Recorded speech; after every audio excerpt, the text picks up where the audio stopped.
South BD news 24। পটুয়াখালীর গলাচিপা উপজেলায় প্রতি বছরের মতো এবছরও পান চাষে বাম্পার ফলন হওয়াতে লাভবান হচ্ছে পান চাষিরা। দেশের দক্ষিণ অঞ্চলের পান ঐতিহ্য বা ইতিহাস ধরে রেখে শত শত বছর ধরে পান চাষ করে স্বাবলম্বী হচ্ছেন পান চাষিদের পরিবার। পাশাপাশি দেশের জিডিপি অর্জনের কৃষিখাতে 1/3 অর্জিত হচ্ছে বৈদেশিক অর্থ। প্রচলিত নিয়মে দক্ষিণ অঞ্চলের বিভিন্ন উন্নতমানের পান গলাচিপা উপজেলার চিকনিকান্দি, বকুলবাড়িয়া, ডাকুয়া ও গোলখালী ইউনিয়নের পাশাপাশি দশমিনা উপজেলার বিভিন্ন ইউনিয়নে ব্যাপক চাষ হয়ে থাকে, যার অধিকাংশ পান দেশের বিভিন্ন প্রান্তে রপ্তানি হয়ে থাকে। গলাচিপা উপজেলা কৃষি অফিস সূত্রে জানা যায় 350 হেক্টর জমিতে পান চাষের আবাদ করা হচ্ছে। তবে বিভিন্ন প্রাকৃতিক দুর্যোগের কারণে 250 হেক্টর জমিতে পান চাষ অর্জিত হচ্ছে।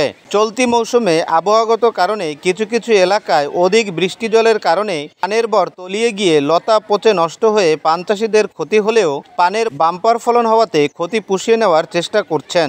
সরজমিনে দেখা যায় 6 নং ডাকুয়া ইউনিয়নে বাম্পার ফলন হওয়াতে পান গোছাতে ব্যস্ত সময় পার করছেন স্থানীয় শিক্ষিত যুব সম্প্রদায়। তারা বলছেন, এবছর বন্যায় অনেক পানের বর পানিতে তলিয়ে যাওয়ার কারণে কৃষক ক্ষতিগ্রস্ত হয়েছে। যদিও এবছর বাম্পার ফলন হওয়াতে ক্ষতি পুষিয়ে নেওয়ার চেষ্টা করছেন।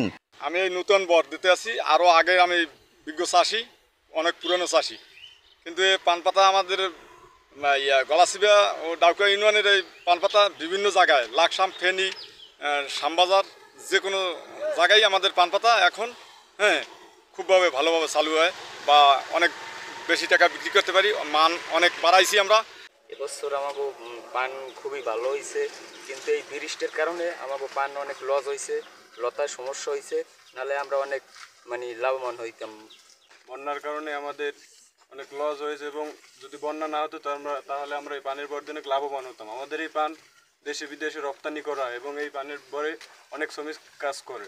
এই ডাকুয়া ইউনিয়নের ব্যাপক শিক্ষিত ছেলেরা পানের বরে কাজ করে এবং তারা এই কাজ করে তাদের সংসার চালায় এবং তাদের এতে নেওয়া উচিত সরকারের আমাদের কৃষির উপর একটা